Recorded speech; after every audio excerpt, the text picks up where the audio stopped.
Reddit's scariest stories.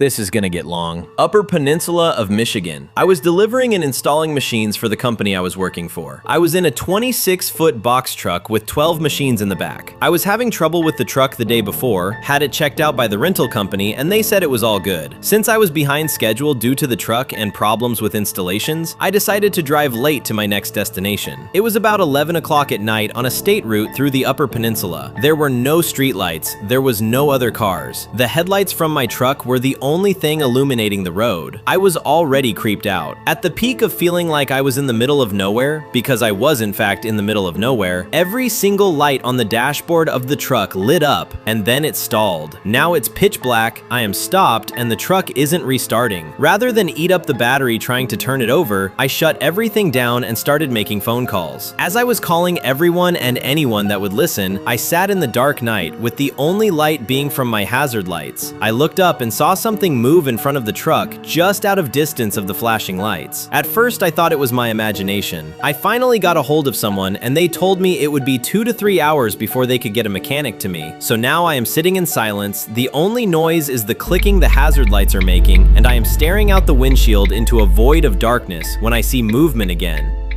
Just as I was about to shit my pants, my phone rang, and that nearly secured the pants shitting because it scared the hell out of me. It was a mechanic that wanted me to get out, open the hood, and check some things out. No, I am not getting out of the truck, with an explanation as to why. He was irritated with me, but I didn't care. So finally, after seeing the movement just out of range of the lights one more time, I threw on the headlights with the high beams. The headlights caught 3 wolves snacking on something that looked like roadkill. I honked the horn, and they looked at me like they were irritated more than scared. I was safe, the wolves more than likely weren't going to bother me, but it was spooky just knowing they were there. So I shut the lights off. I would turn the lights on occasionally to check to see if they were still there. I was basically just sitting there listening to the hazard flashers click while surfing my phone. Each time I turned the lights on, the wolves were still there. Just to remind you, I'm in the middle of nowhere. No homes, no business, nothing but trees, wilderness, and wolves. I suddenly heard what I can only equate to a woman's scream of terror that sounded like it came from right behind the truck. Then something slammed into the side of the truck hard enough to rock it. I wasn't afraid of the truck tipping over, but whatever hit it hard enough to rock the suspension enough to move me around in the cab. It was a pretty heavy truck. I turned every light that truck had on, slipped it into reverse so the reverse lights came on, and laid on the horn. I was checking both mirrors, and the only thing I saw was a shadow bolt across the road. I couldn't make out what it technically was, but in my head, it was werewolf, yeti, Bigfoot, lizard monster that was going to end my life, and it was going to be agonizingly painful the entire time. I also noticed the wolves were gone. From every nature documentary I've watched, the only time predators leave food is when there are bigger/badder predators around. By this time, I was in full Bobby Hill, that's my purse, I don't know you mode. Whatever crossed the road didn't cross very far off the road. I could hear it thrashing around in the brush, breaking sticks and what sounded to be logs. There was no noise pollution. I only had my window cracked a little bit and I could hear pretty well.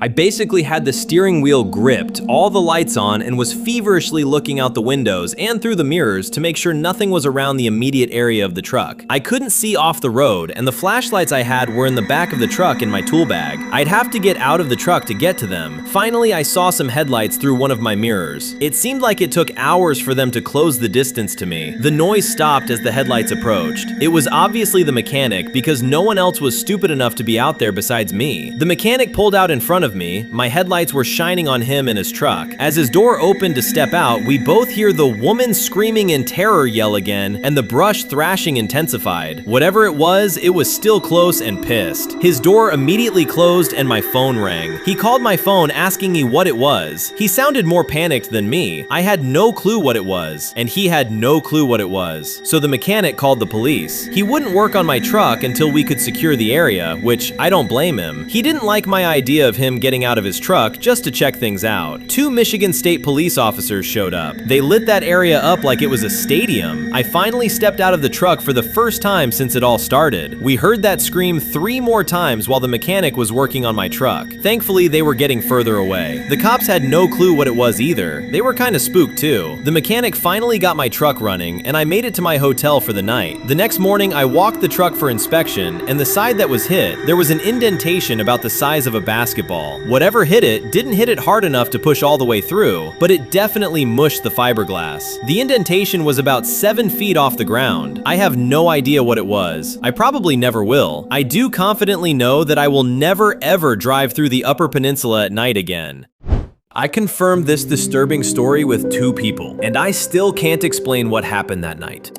I'm the kind of person who doesn't believe in paranormal stuff. I usually look for a logical explanation first, but this is one of those stories that genuinely makes me question whether there was some scientific explanation behind it. A few years ago, my best friend was staying in a PG with 3 other girls. One of the roommates, let's call her Ananya, always seemed a little unusual. Almost every night between 1 a.m. and 3 a.m., Ananya would suddenly sit upright on her bed and start talking. Everyone assumed it was sleep talking, and since it happened so often, they eventually stopped reacting to it. One day, while casually talking, Ananya mentioned that she had seen a small child running around on the ground outside the building late at night. Everyone found it creepy but brushed it off, thinking maybe she had imagined it. Then one morning around 5 a.m., all 3 roommates woke up because their room was filled with smoke. When they asked what happened, she casually said she had woken up early and decided to do puja. It was strange, but they let it go. Then came the final nail in the coffin. A few nights later, Ananya went to sleep around 10 p.m. like she always did. At around 1 a.m., instead of sitting up and sleep talking, she slowly sat upright. She didn't say anything, she just smiled. My friend says it was the most disturbing smile she had ever seen. It looked unnaturally wide, almost like it didn't belong on a human face. Her eyes were completely red. It wasn't just one person's imagination or a nightmare. Both of them started crying in fear, panicking, and calling their parents because they genuinely had no idea what they were seeing. And she still kept staring at them with this disturbing smile. She continued to stare them, and the moment they started making loud noises, her smile disappeared, and she looked completely normal again, as if she had no idea why everyone was terrified. And on confronting, she kept telling that she did not know that she was doing this. Neither of them felt safe staying in that room, so they spent the rest of the night sitting in the basement of the building. When they came back in the morning, Ananya was gone. Her cupboard was locked. My friend and her roommates packed their bags and shifted to another PG, which is why the mystery still remains. Also, it was later found out from the owner that her previous roommates also had left because of her strange behavior. I know this sounds like something straight out of a horror movie, but I'm genuinely trying to understand what happened. I don't believe in paranormal things, which is why this story bothers me so much.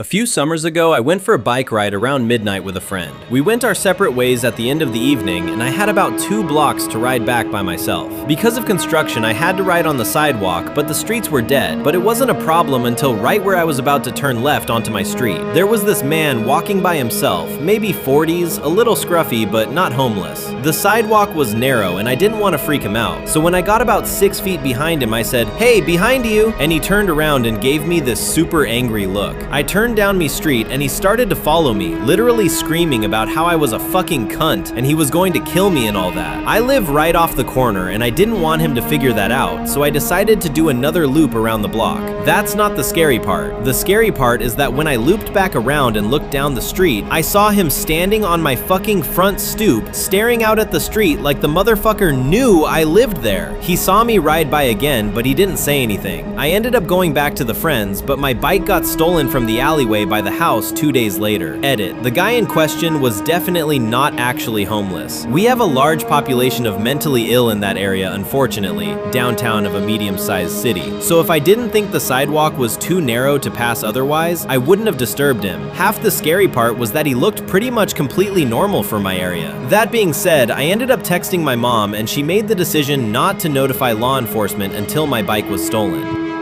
Every time I stay at my grandma's house, I hear someone walking upstairs. It starts at one side of the room, casually walks to the other, and stops. This will happen maybe twice a night. I didn't start hearing it until I was about 14, when my grandparents made me start sleeping in a different room on the first floor because they start sleeping in separate bedrooms, blah blah blah. Regardless, both of their rooms are also on the first floor. For a little backstory, I have always been afraid of the upstairs at their house. I don't know why, but it's always freaked me out, and I refuse to ever go up there alone. I'm 23 now. Still won't go up alone. There's one room specifically though. It's a long, narrow bedroom. When you open the door, there are closets on your left and right, a bed placed roughly in the middle of the room, and a window on the far side opposite the door. I was told growing up by my grandparents that the sons of the previous owner claimed to see a gorilla come out of the closet at night, dance around the room, and go back into the closet. I thought nothing of this story until I had to start sleeping in the other room. The room located directly below the scary room upstairs. So we all go to bed. All the lights in the house are off and I'm still awake, lying on the bed. Then I heard it. Thump, thump, thump. Starting at one end of the room upstairs. It got closer to me, passed right above me, and continued to the end of the room where it stopped. I'm wide awake, terrified out of my mind. It was no question to me that I had heard footsteps. I knew that slow, casual pace. I was freaked out and went to my grandpa's room. I told him what I heard. He told me that the house is old and it creaks, but he turned the dining room light on for me so I felt a little safer. I tried going back to sleep. Then it started again, this time from where it ended the first time, by the window upstairs. It walks over me again and stops when it reached the door. I thought it was over until 5 seconds later when I heard it coming down the stairs. 1, 2, 3, 4, 5. Silence as it reached the landing. Then 6, 7, 8, 9, 10. And silence again as it reached the first floor. I was frozen in shock. Whatever it was on my floor of the house and sadly unaffected by the dining room light. I was staring at the doorway to my room. The dining room light was shining in and my vision began to distort. I felt dizzy with fear, so I pulled the blankets over my head and suddenly heard a scratching sound from inside my room. I knew exactly where it was coming from too, my grandpa's gun case. It was a very obvious sound, scratching on the wood, long scratches down the front of the gun case door. I could even hear the door ever so slightly tapping against the frame as each scratch began. I tried to scream and I couldn't. I took a second to take a deep breath and let out a loud scream. In seconds, my grandpa had made it to my room and I was relieved. Needless to say, he still didn't believe me. So I did what any normal person would do. I draped a sheet over the side of the bed and slept underneath it. I wrapped myself tight in a comforter, put on headphones, and turned my back to the door. There could be a party of ghosts in my room and I wouldn't even know. The next morning, my grandpa told my grandma about what happened the night before. She said, "Oh, that's silly. You know, your cousin woke me up the last time she stayed here. She came in my room saying, 'I hear footsteps.' I slept under the bed for the rest of my week stay with them. I've stayed there countless times since that happened, and I hear the footsteps every time. I sleep on top of the bed now, but keep my back to the door and sleep with headphones on. I haven't heard it come down the stairs since that first night, but if it does, I don't want to know." Which of these stories gave you the worst chills? Let me know in the comments below, and don't forget to subscribe if you want to fall asleep with the lights on tonight.